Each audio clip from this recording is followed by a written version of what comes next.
La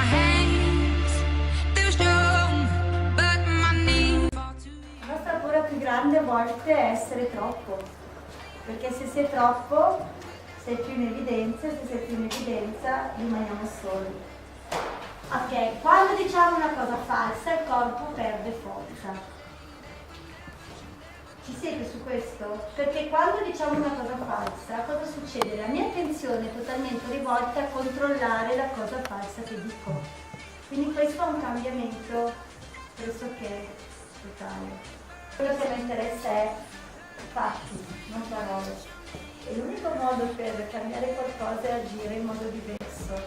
E l'unico modo per fare qualcosa è agire, darsi da fare, quindi lavorateci.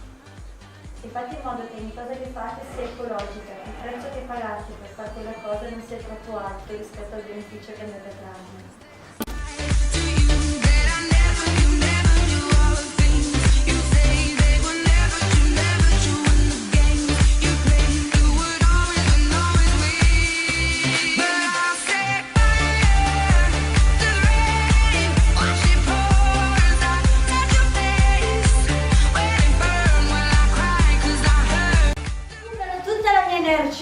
Recupero tutta la mia energia legata alle negatività che mi sono accadute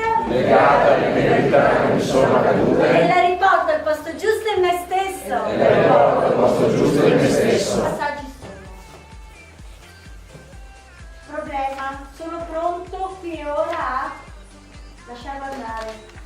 Il valore e poi i vari punti. Questo centimetro che abbiamo messo oggi, che montagna è? Per non essere più quelli di ieri. Non vuol dire che per non essere più si sembrava che fossimo sbagliati, per essere un pochino migliori rispetto a ieri. Quando c'è amore, i risultati arrivano.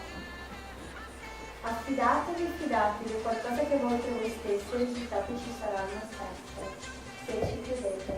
Perché credo di potercela. Ho gli strumenti per farlo.